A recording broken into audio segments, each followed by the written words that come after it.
십자가는 밝히 보이지 않았다라는 제목으로 같이 말씀 나누겠습니다. 작년 여름에 제가 이제 강원도 춘천에 가면 푸만마을이라고 있어요. 혹시 아시는 분이 계실지 모르겠지만 푸만마을이라고 하는 곳을 제가 다녀왔습니다. 그곳은 산 중턱에 있는데요. 산 아래에서 한 차로 걸어서가 아니라 차로 40분, 50분은 올라가야 도착할 수 있는 곳이에요. 얼핏 들은 이야기인데 우리나라 전쟁이 났을 때도 전쟁이 났다는 사실을 몰랐었다. 뭐 진짜인지 아닌지 모르겠지만 그 정도로 이제 상당히 깊은 곳에 있다라는 것이죠. 거기에서 제가 한 가지 놀랐던 것은 그렇게 깊은 산 속에도 작은 마을이 있다는 거예요. 차로 4, 50분을 들어가는 그렇게 깊은 산속인데도 마을이 있더라고요. 근데 이제 거기에 이제 여기저기 둘러보고 하는데 저쪽에 소나무 큰 게 있는 거예요. 그래서 가서 보니까 멀리서 봤다시피 소나무는 엄청 커요. 근데 그 밑에 아래에 보니까 조그맣게 편말이 있는데 마을 신당이다 이렇게 적혀 있습니다. 그러니까 이제 산속 깊은 곳에 작은 마을에 있는 사람들이 이거 우리 마을에 무슨 일이 생겼는데 이럴 때마다 그 나무에게로 달려가서 천지신령께 빌었다라고 하는 것이죠. 저는 이러한 신당을 이제 외할머니 집에서도 본 적이 있고 거기도 시골이고 그리고 아마도 이제 시골 여러 군데에 가면 이런 흔적들이 아마 곳곳에 남아 있을 거라 생각합니다. 이런 것을 가만히 보고 있으면 사람들은 누구나 마음에 종교성이라고 하는 것이 있구나 라는 것을 알 수가 있습니다. 물론 오늘날에는 물을 떠다 놓고 천지신령께 비는 사람은 없지만 수능을 앞두고 미역국을 먹지 않는 사람들은 있죠. 그리고 점을 보러 가고 신년의 해가 떠오를 때 소원을 빕니다. 누구나 마음 깊숙한 곳에 말로는 아니라고 하지만 우리 마음 깊숙한 곳에는 종교성이라고 하는 것이 있고 이것은 이제 전도서의 기자가 영혼을 향한 마음이다라고 불렀습니다. 이러한 종교성은 여러 모양으로 나타나는데요. 그렇지만 핵심은 하나인 것 같아요. 그 핵심이 뭐냐면 정성이라고 하는 겁니다. 잘 아시겠지만 지성이면 감천이다. 잘 아시네요. 정성이 지극하면 하늘도 감동한다는 겁니다. 그 옛말이 종교의 핵심을 보여주는 말이 아닌가 생각을 한번 해봐요. 그래서 종교에는 언제나 무엇이 있냐면 고행이라고 하는 것이 있습니다. 물을 떠다 놓고 몇 시간을 빈다든지 불교를 생각해 보면 뭐 108배라든지 3000배 얼마나 고역스럽습니까? 그러한 것들이 있다고 하는 것이죠. 그러니까 나의 어떤 열심과 노력으로 어떤 조건을 갖추려고 하는 그것이 하늘을 감동시키고 나에게 무언가를 가져다 줄 것이라고 생각하는 것, 그것이 이제 일반 종교의 모습이고 핵심인 모습인 것 같아요. 그렇지만 우리 기독교는 다른 일반 종교와는 다른 종교입니다. 하나님께서는 우리가 어떤 조건에 도달했기 때문에 우리를 사랑하시고 우리를 구원하신 것이 아니라 오히려 우리의 힘만으로는 어떤 자격을 도무지 갖출 수 없기 때문에 예수님께서 이 땅에 오신 것이죠. 그래서 우리는 정성, 열심보다는 믿음, 하나님께서 우리에게 하신 일을 믿습니다 라는 것을 더 중요하게 생각하는 것입니다. 그래서 일반 종교와 기독교의 차이가 무엇이냐면 종교는 구원을 받고자 노력을 하는 것이라면 우리 기독교는 구원을 받았기 때문에 노력을 하는 것입니다. 이러한 차이가 우리가 오늘 함께 읽은 갈라디아서 3장 1절에 그대로 있다라고 말할 수 있습니다. 저는 오늘 우리가 읽은 게 딱 한 절이지만 이 한 절을 중심으로 두 가지 사실을 함께 살펴보려고 합니다. 첫 번째는 기독교는 결코 스스로의 힘으로 무언가를 이루어낼 수 있는 일반 종교가 아니다라는 것입니다. 그리고 두 번째는 십자가는 우리 삶으로 밝히 드러난다라는 것입니다. 먼저 첫 번째 먼저 살펴보려고 합니다. 기독교는 일반 종교가 아니다. 우리 한 절이지만 오늘 본문 다시 한번 읽도록 하겠습니다. 시작. 갈라디아 사람들아, 예수 그리스도께서 십자가에 못 박히신 것이 너희 눈앞에 밝히 보이거늘 누가 너희를 꾀더냐. 바울 사도는 갈라디아 교회 사람들을 향해서 이렇게 이야기합니다. 어리석다.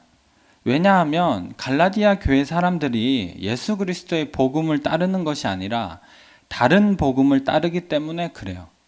갈라디아서 1장 6절에 보니까요. 그리스도의 은혜로 너희를 부르신 이를 속히 떠나 다른 복음을 따르는 것을 내가 이상하게 여긴다라고 합니다.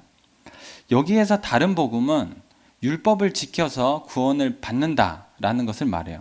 다시 말해서 나의 어떤 노력과 열심으로 어떤 조건과 자격을 갖출 수 있다라고 하는 것에 갈라디아 사람들이 자꾸 움직이더라 하는 것이죠. 결국에 다른 복음은 기독교를 일반 종교같이 너의 노력으로 구원을 받을 수 있어. 너의 자격으로 하나님의 사랑을 받을 수 있어. 그러니까 기독교를 일반 종교와 같이 만들어 버리는 것이 다른 복음이라고 하는 것입니다. 그래서 바울 사도는 어리석다 이렇게 이야기를 한 것이죠. 그리고 또 다른 곳에서 이렇게 이야기하는데요. 너희가 이같이 어리석으냐? 성령으로 시작하였다가 이제는 육체로 마치겠느냐? 이거를 이제 쉬운 성경을 보니까요. 이렇게 번역이 되어 있습니다. 여러분께서는 성령 안에서 살기 시작했는데 이제 와서 다시 자기 힘으로 살려고 하십니까? 이렇게 번역을 했어요. 그러니까 우리가 하나님 안에서 하나님이 주시는 그 성령의 힘으로 살기 시작했는데 그것을 다 버려버리고 다시 나의 힘으로 살고 있다. 갈라디아 사람들이 그렇게 살아갔다라고 하는 것이죠. 실패했던 순간을 다시 똑같이 반복하겠다 그런 것입니다.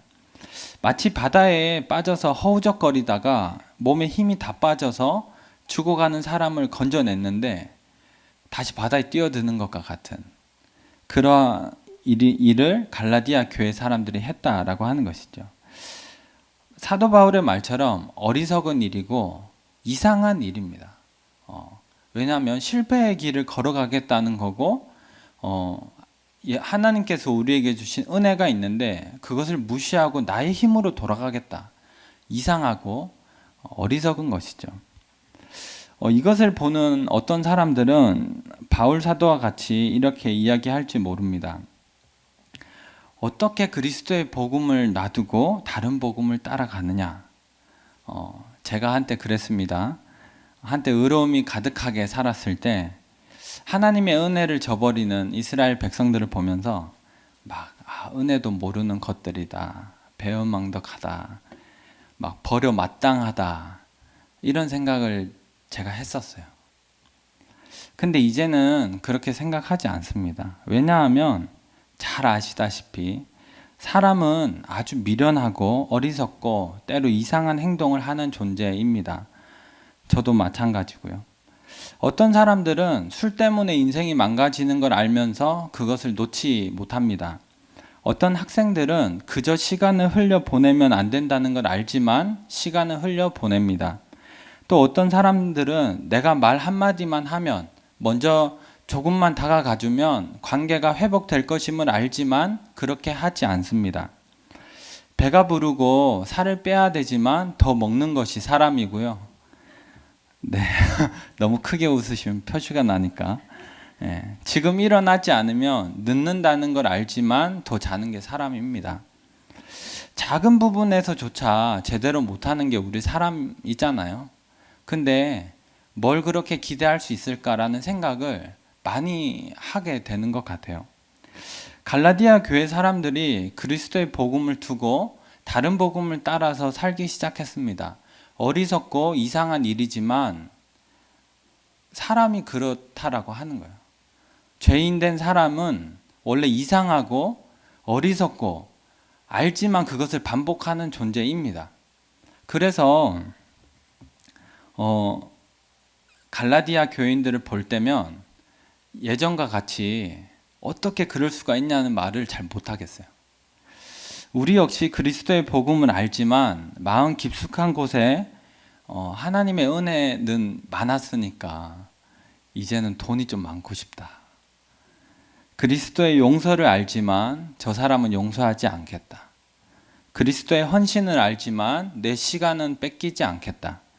그리스도의 감사를 알지만 우리는 여전히 불평하며 살고 있지 않습니까? 우리 역시 그리스도의 복음을 알지만 다른 것을 따라 사는 사람들입니다. 다시 말해 우리도 한 부분은 똑같진 않더라도 한 부분은 어리석고 이상한 일을 반복하는 사람인 것이죠. 그래서 우리가 오늘 해야 되는 것은 왜 그래? 이렇게 하는 것이 아니라 예수님의 십자가를 우리가 바라보는 게 중요하다는 생각이 듭니다.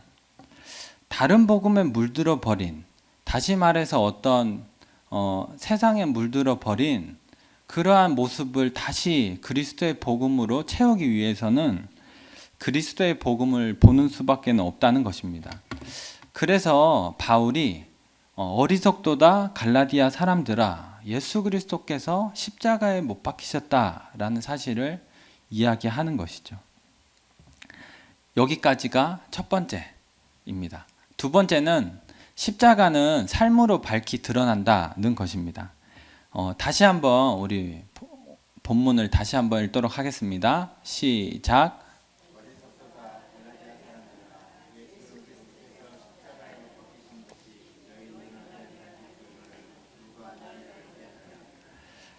바울 사도는 갈라디아 사람들에게 예수 그리스도께서 십자가에 못 박히셨다라는 것도 이야기하지만 밝히 보였다 이런 얘기를 합니다. 여기서 밝히 보였다라는 것은 생생하게 보였지 않느냐 이런 말이에요. 근데 여기서 한 가지 생각을 해봐야 돼요. 왜냐하면 갈라디아서는 아무리 못해도 예수님이 돌아가시고 난 후에 15년이나 뒤에 쓴 편지거든요. 그러니까 예수님이 십자가에 못 박힌 것을 생생하게 보기에는 너무나 많은 시간이 흐른 것입니다.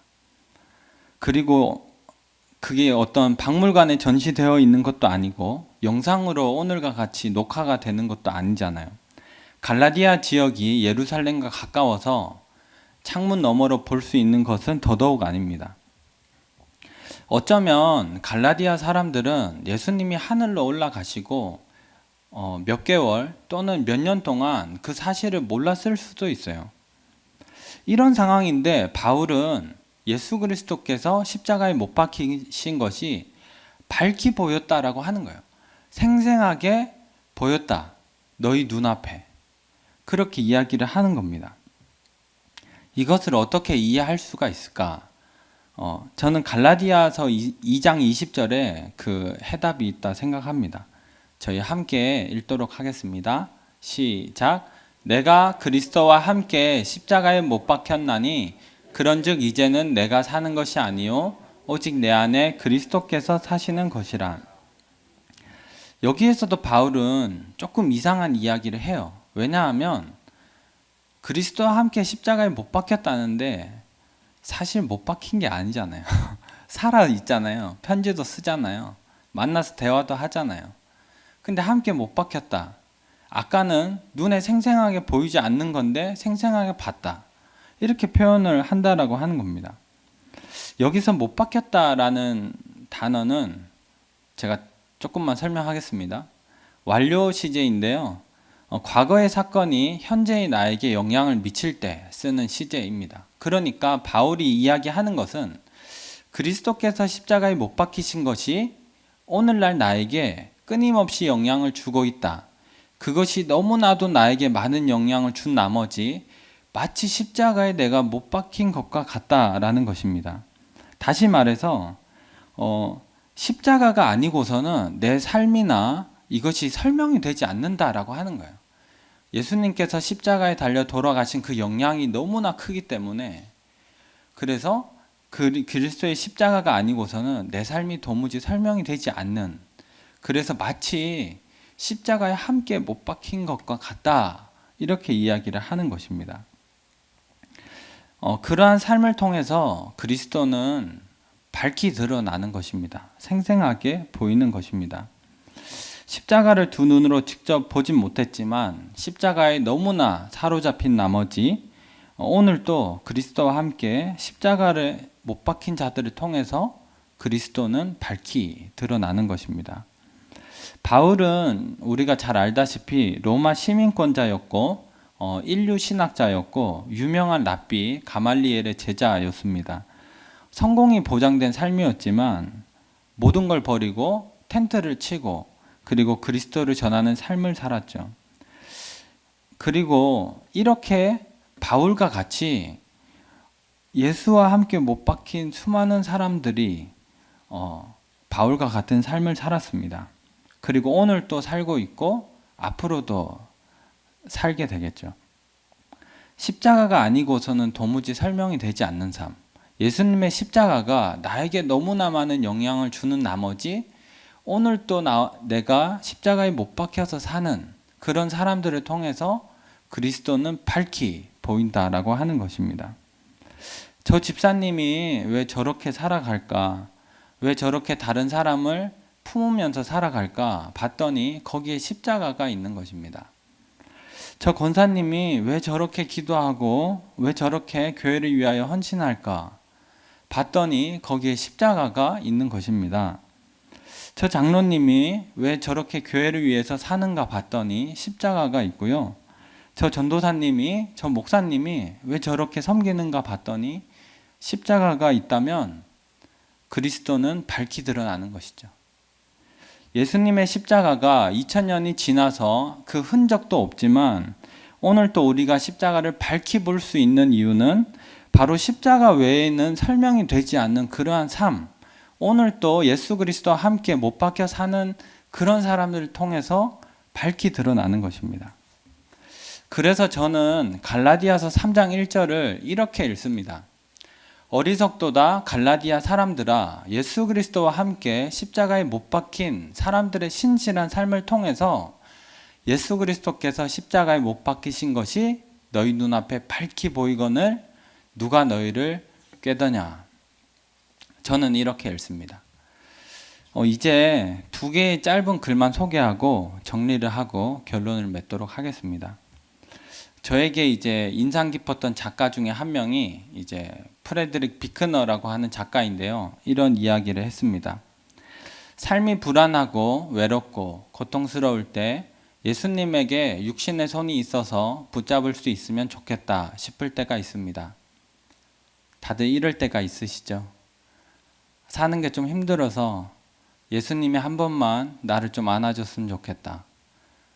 내가 너무나 힘들게 수고하는데 날 향해서 정말 수고한다 라는 말 한마디만 해줬으면 좋겠다라는 그런 순간이 있습니다. 그리고 이렇게 이야기하는데요. 그러나 그런 손은 없습니다. 예수님에게 이제는 자신의 손이 없고 있다면 여러분과 제 손이 전부입니다. 예수님께서 오늘 우리를 위로하실 때 누군가를 통해서 그리스도와 함께 못 박힌 자를 통해서 우리에게 그의 손을 내밀어 주시죠. 그의 사랑을 전해 주시는 겁니다. 그 순간에 우리는 그리스도를 밝히 보는 것이죠. 하나의 글이 더 있는데요. 이건 조금 길지만 그래도 함께 보겠습니다. 저는 모르는 사람들로부터 1년에 대략 300통, 400통의 편지를 받습니다. 그들은 제가 인생의 대부분을 할애해서 썼던 책들이 이런저런 식으로 그들의 목숨을 건져주었다고 말합니다. 그런 편지를 받으면 대단히 당혹스럽습니다. 그들은 모르지만 대개의 경우 저도 그들 못지않게 길 잃은 사람이고 제 안에도 그들 못지않게 어둠이 가득하며 절실한 필요가 넘쳐나기 때문입니다. 그러나 제가 이제 막 발견하기 시작한 사실이 있습니다. 이 모든 것에도 불구하고 어떤 의미에서 그들의 말은 옳다는 것입니다. 때로 하나님이 은혜를 주시면 저는 다른 사람들에게 그리스도가 될 잠재력을 갖습니다. 물론 우리 모두가 그렇습니다. 제가 소개해드렸던 이 두 글의 핵심은 같습니다. 하나님께서 은혜를 주시고 우리가 그리스도를 따라 살 때 누군가에게 작은 그리스도가 되어 그리스도를 밝히 드러낼 수가 있다고 하는 것입니다. 우리의 손을 통해서 누군가는 하나님의 따스함을 느끼고요. 우리의 기도를 통해서 누군가는 하나님의 위로를 얻습니다. 우리의 헌신을 통해서 누군가는 하나님의 성실함을 보고 우리의 결단을 통해서 누군가는 하나님의 살아계심을 봅니다. 우리의 믿음을 통해서 누군가는 하나님의 그 소명을 바라보고요. 우리의 사랑을 통해서 누군가는 하나님의 사랑을 보는 것입니다. 이렇게 우리의 삶을 통해서 그리스도의 십자가는 밝히 드러나는 것입니다. 저 사람의 삶을 들여다봤더니 그리스도 외에는 설명이 되지 않는다. 그러면 그러한 삶은 그리스도를 밝히 드러내는 것입니다. 그래서 우리가 우리의 삶을 대충 살아가서는 안 되는 것입니다. 어제 하루 실패했을지 모르지만 그렇다고 해서 오늘 하루도 우리가 대충 흘려보내면 안 되는 것입니다. 왜냐하면 우리들을 통해서 하나님께서는 그리스도를 밝히 드러내고 계시기 때문입니다. 이제 정리를 하겠습니다. 두 가지를 저는 오늘 함께 나누었습니다. 첫 번째는 기독교는 일반 종교가 아니다. 나의 힘으로 무언가를 이루고 어리석은 일을 멈출 거라고 기대해서는 안 된다. 그리스도께서 십자가에 못 박히신 이유는 우리가 우리의 힘만으로 어떤 조건을 갖출 수도 없고 어떤 자격을 갖출 수 없기 때문이라는 것입니다. 두 번째는 십자가는 우리 삶으로 밝히 드러난다는 것입니다. 우리의 삶이 연약하고 부족하지만 그럼에도 우리란 존재가 무엇이냐? 그리스도를 밝히는 존재. 누군가가 그리스도를 생생하게 볼 수 있는 삶이라고 하는 것입니다. 그것을 기억했으면 좋겠습니다. 이제 결론인데요. 나태주 시인의 서로가 꽃이라는 시를 보면 이런 문구가 있습니다. 우리는 서로가 기도이고 꽃이다 라는 문구가 있습니다. 시인의 말처럼 모두가 그러할 수는 없지만 어떤 삶은 누군가에게 기도가 되어줍니다. 어떤 삶은 또 누군가에게 꽃이 되어주는 삶도 있어요. 더 나아가서는 어떤 삶은 누군가에게 그리스도가 되어주죠. 하나님의 사랑을 느끼게 해주는 통로가 되고요. 하나님의 위로하심을 전해주는 통로가 됩니다. 하나님의 온유하신 성품을 전해주는 사람이 될 수도 있고요. 그리고 힘들어하는 사람들에게 힘을 줄 수 있는 존재가 되기도 하는 것입니다. 오늘날 십자가는 밝히 보이지 않습니다. 예루살렘에 간다고 십자가가 보이는 것도 아니고요. 거기 있는 어떤 박물관에 간다고 예수님이 박제되어 있는 것도 아닙니다. 십자가는 밝히 보이지 않지만 그럼에도 우리가 밝히 보고 생생하게 볼 수 있는 것은 누군가는 서로에게 기도가 되어주고 꽃이 되어주고 그리스도가 되어주기 때문이라는 것이죠. 바라옵기는 나만을 위해서 사는 초라한 인생이 아니라 누군가에게 기도가 되어주고 향기가 되어주고 그리스도가 되어주는 정말 그러한 삶이 저와 우리 모두가 되었으면 좋겠습니다.